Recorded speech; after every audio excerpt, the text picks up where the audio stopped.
facility or processing center in the county.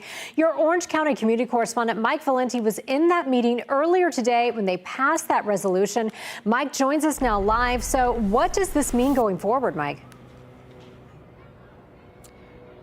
Yeah, Julie, that's a good question. Practically speaking, it really doesn't mean much. It doesn't change anything. We still don't know if ICE is going forward with the idea of converting a warehouse into a possible immigration detention facility or processing center. And even if ICE were to go forward with that idea, this resolution wouldn't exactly have teeth to stop the agency from doing so.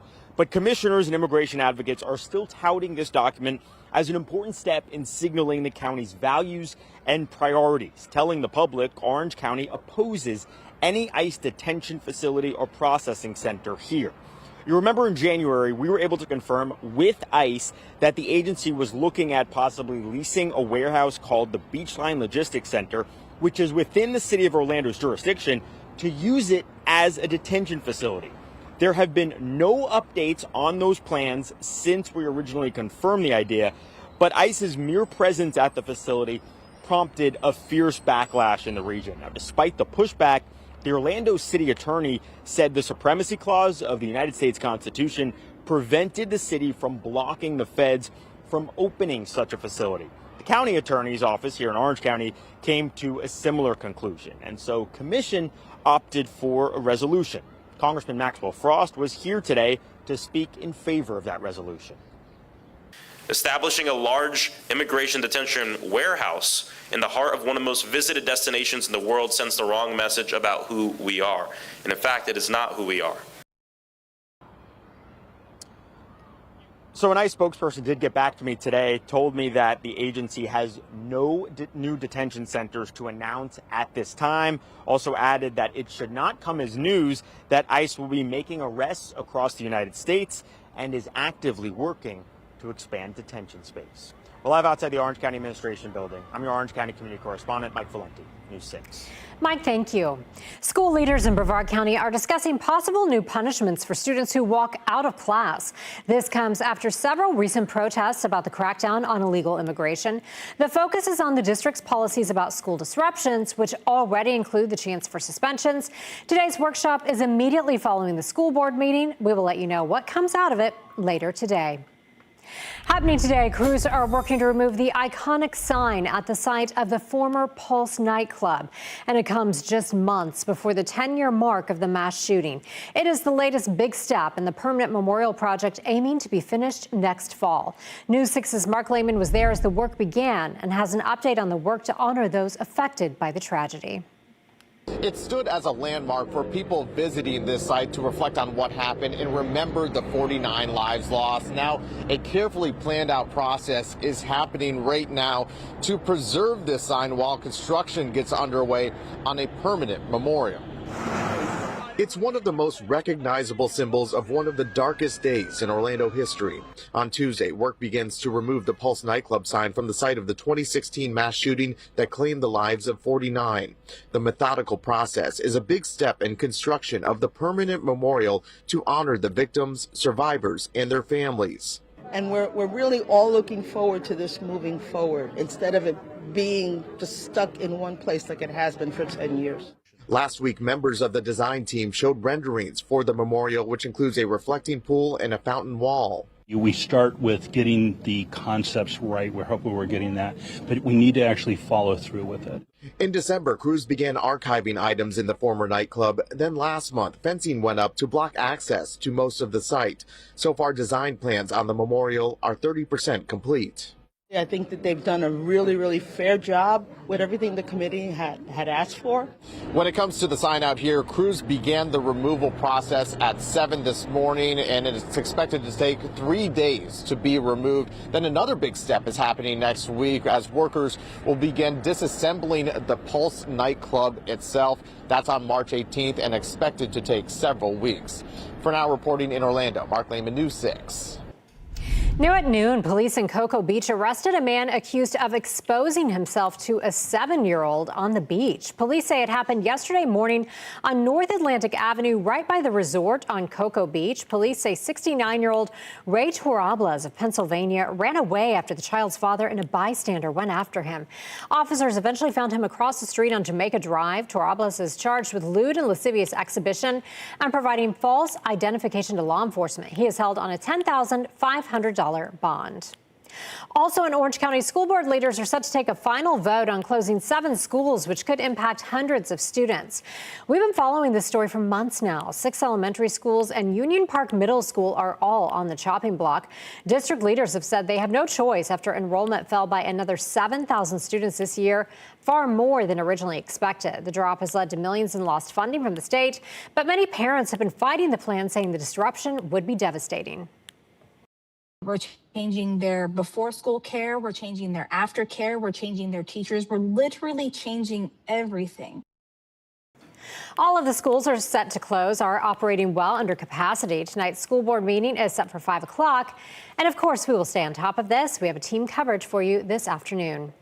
In a Pentagon briefing today, U.S. Defense Secretary Pete Hegseth gave an update on the war with Iran, saying its leaders are, quote, desperate and scrambling while the U.S. and its allies are winning. For more on this, let's bring in News 6 anchor Lauren Melendez. And Lauren, this comes as President Trump said this war could soon be over. Absolutely. So Defense Secretary Julie Pete Hegseth said today will be the most intense day of strikes against Iran after already hitting apparently more than 5,000 targets. So the Pentagon says Iranian ballistic missile attacks are actually down 90% since this Operation Epic Fury started. But Iran is launching new strikes against Gulf neighbors, damaging residential areas like what you're looking at here, this building in Bahrain. The regime has also threatened to block oil through the Strait of Hormuz. That is where roughly 20%, I mean, not even in the country, but the world's oil passes through. The Trump administration has given some mixed messages, too, about this war's timeline. The president yesterday saying it could be close to an end. This morning, though, Defense Secretary Hegseth did not offer any specifics. Ultimately, the president gets to determine the end state of those objectives, right? But what he's said continually, and I want the American people to understand, is this is not endless. It's not protracted. We're not allowing mission creep. Yeah, the White House has also said that they are, quote, far ahead or farther ahead than they plan to be at this point, signaling something coming to an end. But Pentagon leaders, we know, also paid tribute this morning to the 7 service members who were killed since this conflict began. One of those soldiers was Florida's very own Army Reserve Captain Cody Cork of Winter Garden. Julie. Lauren, thank you. And as the ongoing conflict in Iran continues, drivers in Florida are feeling the pain at the pump. So take a look. Gas prices are taking another big jump. The average in the state is now $3.63. That is up 14 cents in just a day and 72 cents higher than a month ago. Allegations, lawsuits, and an election. The race to be the mayor of Apopka has been filled with twists and turns and may not be settled when the last vote is counted. News 6's Stephanie Rodriguez explains the backdrop to this election as voters head to the polls. We've lived here almost 28 years, and to be honest, it was time for a new mayor. So. Voters casting ballots in what's become a contentious mayoral race in Apopka. It's been kind of chaotic with all of the news articles and disruptions and everything else, but I think we'll get the right person in office. Mayor Brian Nelson, Orange County Commissioner Christine Moore, and Apopka Commissioner Nick Nesta are all vying for the seat. But the race has become about more than just who will win. In January, Nelson sued to have Moore's candidacy declared invalid. He claimed she didn't meet the residency requirements, accusing her of living in unincorporated Orange County, not Apopka. But Moore claims she rented a room in a house in the city while she waited to close on her current residence. In court on Monday, Moore asked for the lawsuit to be thrown out, but the judge chose not to make a ruling, instead instructing both sides to submit proposed orders by Wednesday, one day after the election. While there's been a lot of back and forth about that, voters here in Apopka tell me that either way, they were going to come out and make sure that their voices were heard today. If we don't vote, we don't get the right person. A small town, big town, kind of in between here. I think it's important because we need to make sure that it's run right. because we've been here a long time and we've seen a lot of changes. Along with city commissioner seats, there is also a ballot question for voters to decide on, whether they want to transition from a strong mayor to hiring a city manager, a move that would limit the power of whoever becomes mayor. News 6 has spoken to each of the candidates about their campaign. You can learn more about their push for mayor over at clickorlando.com. Polls close at 7 tonight. Reporting in Apopka, Stephanie Rodriguez, News 6. You ever wake up to a closet full of clothes on the ground with all of your shelving ripped off the wall? I'm Eric Von Anken, the handy newsman. I'm going to show you how to install this properly and also how to install shelving in case this is something that you'd like to do. We're getting results at home coming up. And while you're getting things done and maybe outside the house, you might be breaking a sweat. Temperatures this afternoon are going to continue to climb. Right now, we are in those low 80s. But when can we hit near 90? We'll have more on that and a look at when rain chances will ramp up this week coming up in minutes. This portion of the news is sponsored by Florida Lottery.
So I'm sitting in my living room watching TV and all of a sudden I hear bam, came in here. I'm looking at a bare wall and everything's on the floor.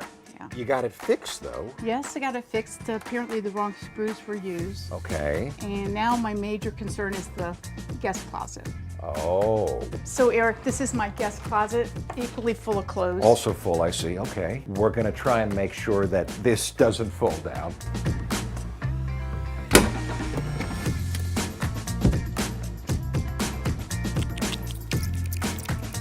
Now I got to remember to try and get it all back in the same order, right? Step one is to find your studs. This rack was installed with these drywall anchors, which are designed to only hold a certain amount of weight. So if you're going to load up your closet with heavy clothes, you're definitely taking a risk. That's why we recommend installing the hooks and the braces directly into the studs.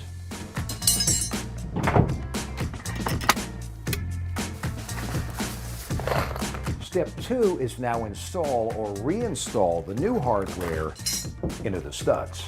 The old hooks have the drywall anchors attached, so we got these new hooks from Ace where we can use our own screws. Donna told us that she has metal studs in her walls, so we got these metal screws at Ace that are self-tapping, so we don't need to drill.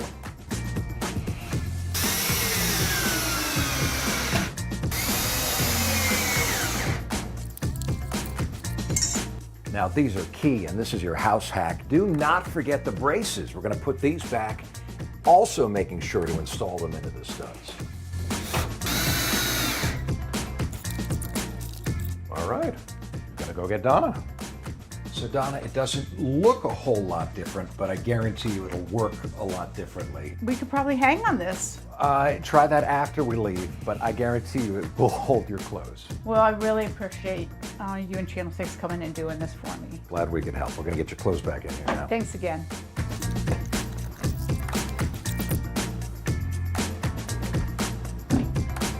And it's still up. I think we got results at home. I'm Eric Von Anken, getting results. News 6.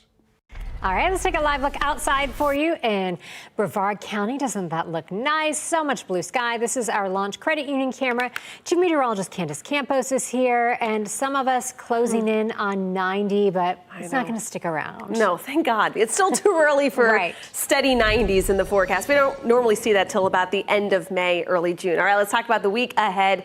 Next 2 days specifically will be focused on the heat. Of course, there will be a couple showers and thunderstorms that we can't rule out with the heating and the humidity that we have. But the main story for your Tuesday and Wednesday will be the heat. I do think that Wednesday might be our best shot of getting to near 90 degrees we've had so far this year. So we, of course, will be watching for that, not only for watching for the 90s, but also on record watch. And then as we head into Thursday, we'll be more on storm watch, as we are going to see some showers and thunderstorms all moving in ahead of a cold front. Coverage goes up to about a 60% by then. Now, temperatures out the door. It's a warm lunchtime here. We're all in those low to mid 80s, and we will continue to climb even further, nearing 90. Taking a live look outside Daytona Beach Sky Cam, more of a packed house than it has been over the past couple of days, and we're going to continue to see all the spring breakers heading in. Of course, as school lets out here in Central Florida in the next couple of days, the beaches will be a very popular spot, and this is why 81 degrees right now. The winds are a bit variable, so if you are planning on enjoying the beaches today, tomorrow, even into the weekend, while the conditions on the beaches will change a little bit, with that high to moderate risk of rip currents remain in place. Now let's check on that hour-by-hour forecast for your Tuesday. Your forecast is sponsored by Strata Services. All right, our temperatures this afternoon, upper 80s. That sea breeze is going to take some time to push inland, and as it does so, we'll give a couple extra hours for us to warm up even further. Even nearing 90 degrees across our far western zone certainly could be a possibility in Leesburg today. Low 80s along our coastline. So as we look here at the clouds and rain futurecast, models have just been holding on to a little bit of rain, maybe a few thunderstorms developing along that sea breeze. We're going to hold that chance at about a 20 to 30% right along I-4, and maybe pushing as far inland as, let's say, Leesburg and the villages, but I do see most of the rain dissipating pretty quickly. So today, tomorrow, again, the big story is going to be that warmth as temperatures continue to build all ahead of our next rainmaker. As this front comes in, notice it will be bringing in some scattered showers, primarily for more the second half of your Thursday. Rounds of rain, some embedded thunderstorms can't be ruled out. Now, while this front will kind of pass, it will bring us some touch cooler temperatures on Friday, not a drastic drop, but it will keep the moisture in place, which is why I do see us staying a bit unsettled for the first weekend of spring break. So again, the temperatures aren't going to be a drastic drop, but we will at least get closer to that average of 79 with highs in the low 80s. So let's talk spring break outlook. You see all the things you might have to pack for all your spring break fun. Unsettled start. This is going to be Saturday and Sunday. Rain coverage will be about 40 to 50%. That all comes with a new cold front that will be moving in by the middle part of the week. Could be bringing temperatures into the 60s during the highs. Of course, we're going to have to iron out those details. But if you're planning on spending some time around the Sunshine State, you want to make sure you have a jacket. But then things will warm up and dry up by the end of the spring break season there. So that's something we're going to be watching pretty closely, along with a decent shot for rain returning come Sunday and Monday. Candace, thank you. We'll be back in just a few minutes, but first, coming up tonight on News 6 at 4, Florida's population is still growing, but fewer babies are being born. Tonight, the demographic cliff experts are warning about and what it means for Florida's future.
Five, four, three, two, one.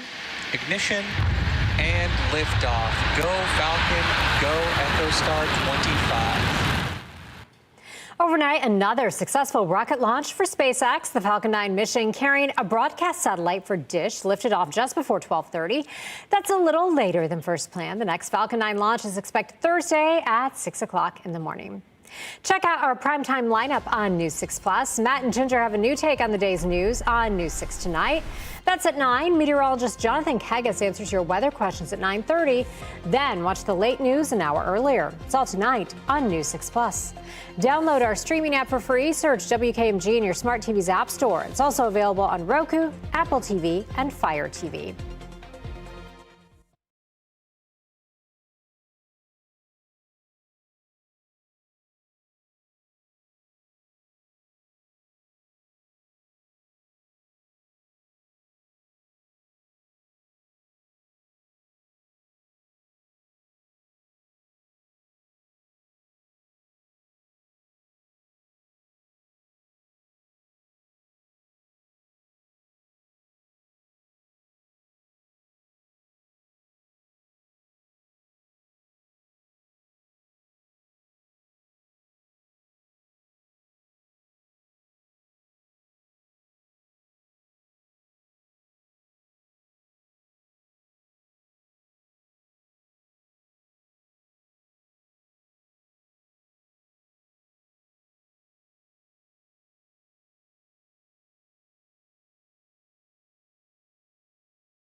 All right, let's look at the next 7 days. A bit of a mixed bag. It does look like we're going to possibly hit 90 degrees. That's really going to be our best shot. Julie and I were just talking about it. Wednesday certainly looks to be the best chance of seeing the warmest day since early October. We are tracking a little more rain, though, late Thursday as another cold front comes in. But stay tuned.